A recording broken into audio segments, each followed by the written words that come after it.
Who would have thought the Harry Potter lookalike that talks about jelly beans and diapers all the time has one of the most accurate daily support and resistance charts for Bitcoin that has existed for the past 11 months. Guys, I spent the entire video yesterday literally talking about this exact scenario in anticipation. We didn't even talk about the upside once because that was not something we were even concerned or interested in talking about, as it was very clear to most people we were going to be getting a drop down to this exact key level. And guys, with that being said, on this more zoomed out daily chart, the $30,000 level is also big for me here. And again, seeing something like this happen, play out, maybe come back down to $30,000, $31,000, $32,000 again, perfect consolidation. That's absolutely fine. And as well, what exactly is going on with this chart here? It's very, very telling what we're going to see here, guys. Absolutely huge. I hope you're watching this chart. And what is next for Bitcoin? Let's dive in. Welcome back, everyone. I'm your host, Dilbert Dumpage, and we have a lot to be getting into with Bitcoin's charts, guys. Finally, we've seen a move, and this is something we've been just waiting for so long. The key question now is 30K gonna hold, or will we be going lower? And guys, so many of you following this channel know exactly what I'm talking about, but a lot of new people watch these videos every day at this point. And if you don't believe me that it's something we've talked about, literally all of these videos are on YouTube, so you can go back day by day and see two of these charts that I've been talking about. I have not even changed these charts. One of them I haven't changed in the past like 7 months. So if you don't believe what I'm saying, there's literal video proof. I literally make a video every single day, so you can go back and just watch to see the levels that I've been talking about. As they say, when there's a dump, there's a pump, and when there's a pump, there's a dump. So I hope you guys are ready for what is about to happen. Wow, so if you guys love gainers and dumpers, make sure to hit that like, subscribe, turn on those post notifications so you get updated when we update these time-sensitive critical alerts. And without any further ado, let's jump in. Unbelievable. So starting on this weekly chart for Bitcoin, where we are right now is absolute critical zone. Very interesting right now. We're seeing the RSI actually come back down to this 70 line. Guys, this is something absolutely critical. Now, in the last bull cycle, when this basically exact same similar scenario was happening after breaking all-time highs a few weeks after we start running up, we actually were finding support a little below the 70 line down here on like the 55, but overall, this weekly RSI is starting to look much better than it looked even just a few days ago, you know, back when it was above like 88 and stuff like that. So overall, we're getting there, okay? These dumps are getting us to exactly where we want to be. This is perfectly expected. Now, if we go to the daily chart here, this is kind of the key thing. So this is the daily chart that I've had this channel since the crash in March. So basically 10, 11 months at this point. And if you look at these lines, these ascending lines here, they have played critical roles for both support and resistance. You can go back.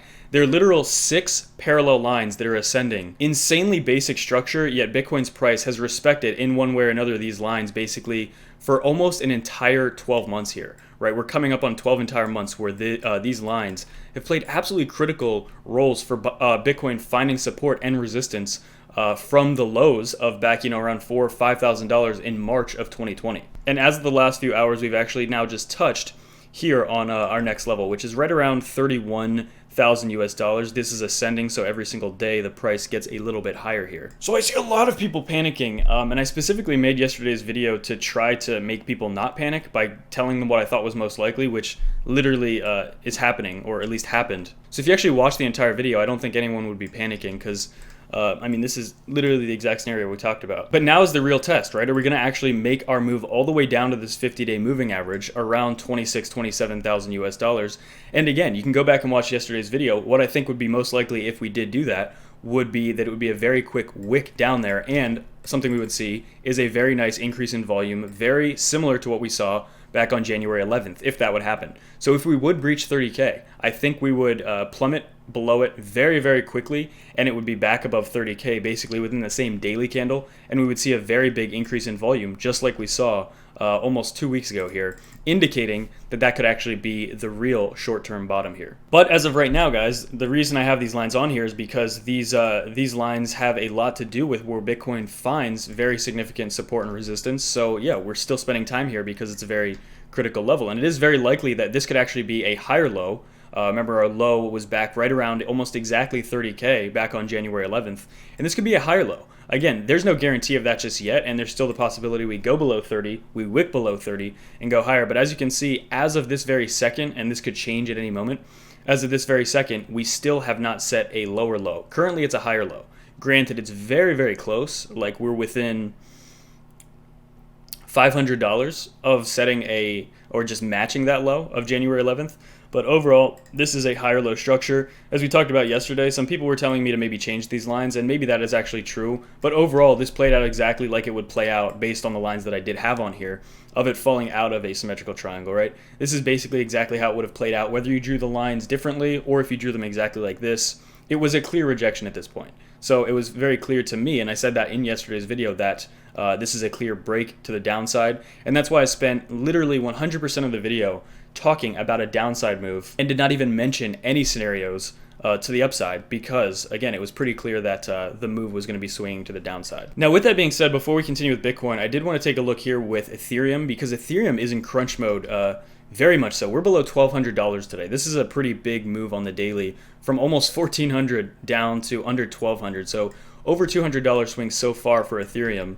Percentage-wise, this is a pretty substantial move, like 15%, which is decent. But now the 21-day moving average is going to be absolutely critical for Bitcoin and Ethereum, because if Ethereum breaches here, then that'll very much indicate that Bitcoin most likely is going to be going lower in the short term. And clearly, obviously, alts are not doing as good either, because when Bitcoin does have a quick downside move like this, and Ethereum also, then these alts aren't going to start pumping, right? If the market starts dumping the two leaders, Bitcoin and Ethereum, then the entire thing is most likely going to temporarily go down as well. Because this is, to me, the most important thing here is that, what do you notice? Bitcoin is dumping today, so is the SPX, and so is the DXY. So what does that mean? And we say usually the DXY and Bitcoin are nearly 100% inversely correlated, but it isn't 100%. There are other times, even over the last few weeks, where there would be little differences, where the DXY would pump and Bitcoin would pump also. And the DXY would dump a little bit and Bitcoin would dump a little bit. Overall, they're insanely inversely correlated, but there are days where they don't 100% match each other. And guys, this is big too, because the 21-day moving average here, we wicked below it today, and this is crazy, because if we get continued downward pressure here, again, go back and watch like my last 14 videos. We've been talking about this exact scenario playing out. If we see this continue here, and we go down to this key level down here around 88-ish or so over the next few weeks, this is absolutely insane, and that's what we expect. I expect personally this to continue going down here, but this is the big test. We said yesterday that this week we were going to see this play out to really get a good idea of what the DXY was shaping up to be doing, and it has gotten a clear rejection off the 50-day moving average, and it has even dipped its toes so far below the 21-day moving average, where it found support all of last week. So this is critical. This is going to dictate, I think, a lot of the momentum for Bitcoin moving forward. So this chart absolutely needs to be paid attention to.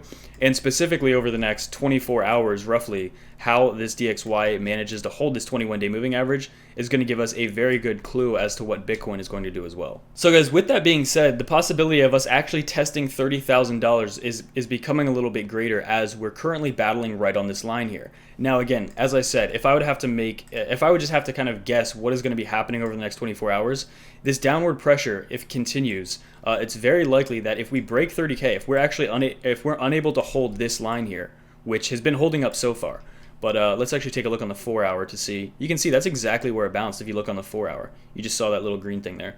But if this fails to hold, then I think we're going to get a flash crash, aka a very quick move, potentially down into the mid $20,000 range, specifically like 26, 27,000, I think the lowest, before wicking back up. And ultimately, I think that on a 2 to 3 day candle, we're not going to have a close below this.